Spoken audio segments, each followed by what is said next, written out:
Good morning बच्चों। अब हम आप लोगों को पढ़ाएंगे आपकी संस्कृत पद्य पुष्पम का पहला पाठ लक्ष्य भेद परीक्षा। ठीक है, जिसके अर्थ हम आप लोगों को अभी पढ़ा रहे हैं। देखिए पहला श्लोक है।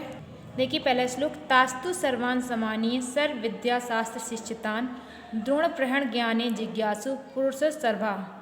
तास्तु तान मीन्स उनको, तू मीन्स तो, सर्वान मीन्स सभी को, समानीय यानी लाकर, शिक्षितान यानी कि शिक्षा प्राप्त करने वालों को, प्रहण ज्ञाने यानी प्रहार करने के ज्ञान में, प्रहार करना यानी कि निशाना लगाना, लक्ष्य भेदने के ज्ञान में, जिज्ञासु में जानने के इच्छुक, पुरुषों में श्रेष्ठ।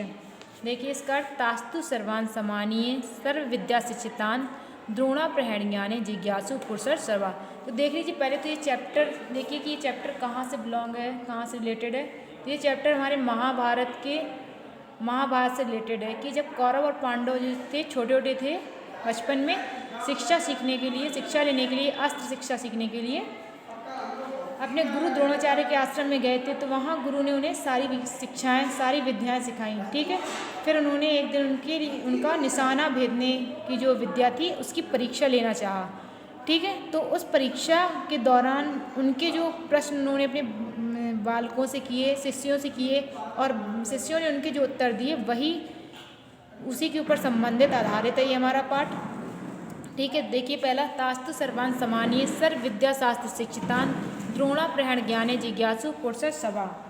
यानी पुरुषों में श्रेष्ठ द्रोणाचार्य ने, जिन्हें निशाना लगाने की इच्छा थी, उन्होंने सभी राजकुमारों को विद्या शस्त्र चलाने की शिक्षा दी। उन सभी शिष्यों को निपुणता की परीक्षा देने के लिए बुलाया। उन सभी शिष्यों को निपुणता की शिक्षा देने के लिए बुलाया, शिक्षा लेने के लिए बुलाया। तास्तु सर्वान् समानीय सर्व विद्या शिक्षितान द्रोणा प्रहण ज्ञाने जिज्ञासु पुरुष सभा। कि पुरुषों में श्रेष्ठ गुरु द्रोणाचार्य जी जो निशाना लगाने के इच्छुक थे, निशाना लगाने के ज्ञान में के इच्छुक थे, उन्होंने कौरव पांडवों और राजकुमारों को, सभी राजकुमारों को अपने सामने बुलाया और उनसे सभी को अपने सामने बुलाया और उनकी निपुणता की परीक्षा लेने के लिए उन्हें सभी शस्त्र चलाने की शिक्षा, शस्त्र चलाने की आज्ञा दी। ठीक है, इसके आगे देखिए अगला, कृतिम भास्मारोप्यम वृक्षाग्रे शिल्पी कृतम अविज्ञात कुमाराणाम लक्ष्य भूता उपदिशत। कृतम मीन्स कृत्रिम यानी कि बनावटी, भाषम मीन्स पक्षी को, आरोप्यम मीन्स रखा गया, वृक्षाग्रे यानी वृक्ष के, अविज्ञात मीन्स अनजाना, कुमाराणाम मीन्स राजकुमारों को, लक्ष्य भूता उपादिशत यानी लक्ष्य साधने का आदेश दिया। देखिए, कृत्रिम भास्मारोप्यम, कृत्रिम भास्मारोप्यम वृक्षाग्रे शिल्पी कृतम अविज्ञात कुमाराणाम लक्ष्य भूताम उपदिशत।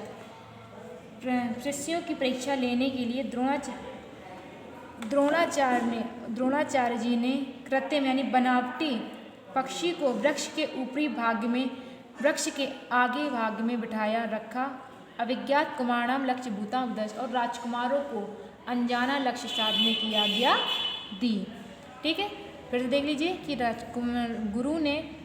गुरु द्रोणाचार्य ने कृत्रिम यानी बनावटी पक्षी को वृक्ष के आगे भाग में रखा और राजकुमारों को अनजान लक्ष्य साधने की आज्ञा दी।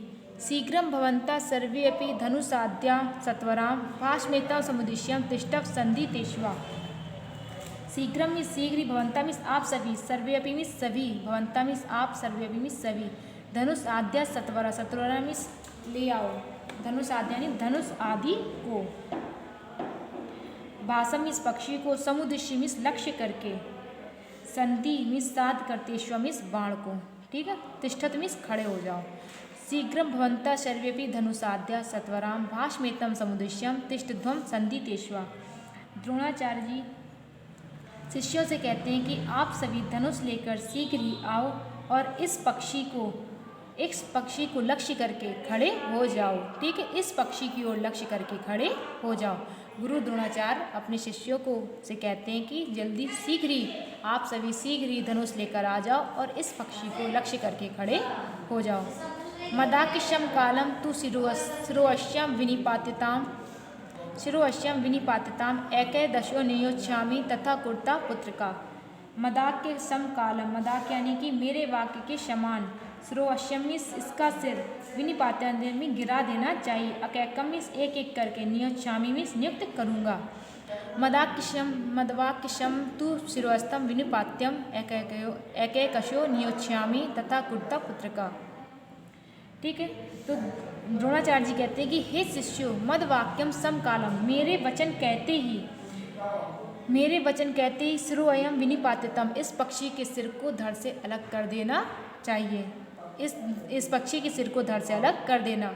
अकैकशो नियोच्छामि तथा कुर्ता पुत्रिका, हे पुत्रों, मैं आप सभी को एक एक करके नियुक्त करूँगा। ठीक है, मैं आप सभी को एक एक करके आज्ञा दूंगा। ठीक है, आगे देखिए।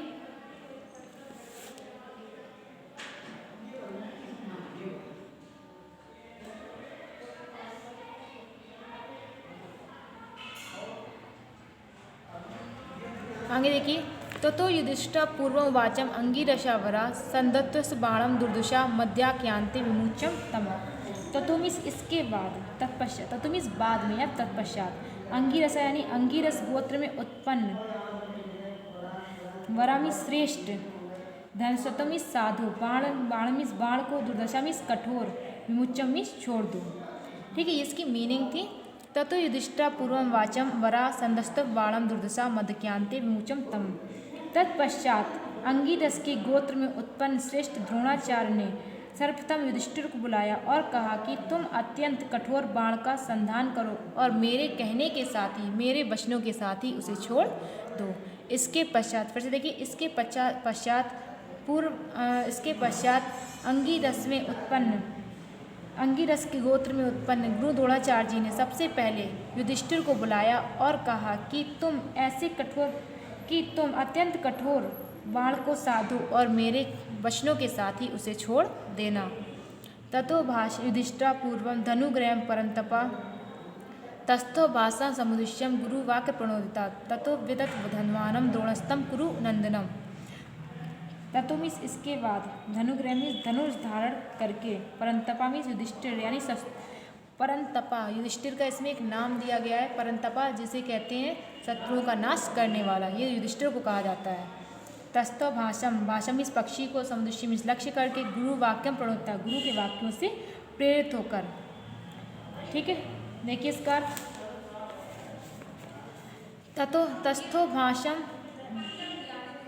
ततो युधिष्ठिर पूर्वं धनुग्रह परंतपा तस्थो भाषण समुदृश्य गुरुवाक्य प्रणोदिता, गुरुवाक्यम प्रणोदिता।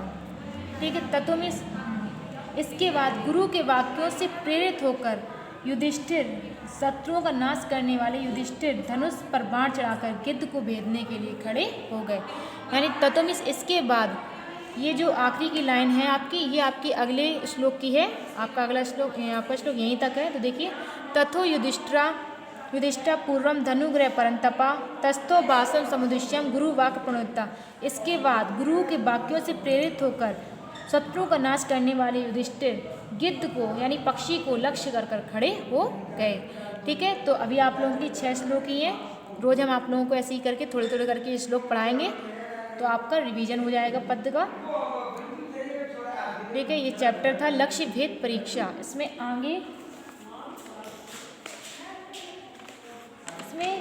21 श्लोक दिए गए हैं, जिसमें से 6 अभी हमने पढ़ाए हैं। आगे श्लोक हम आप लोगों को कल पढ़ाएंगे।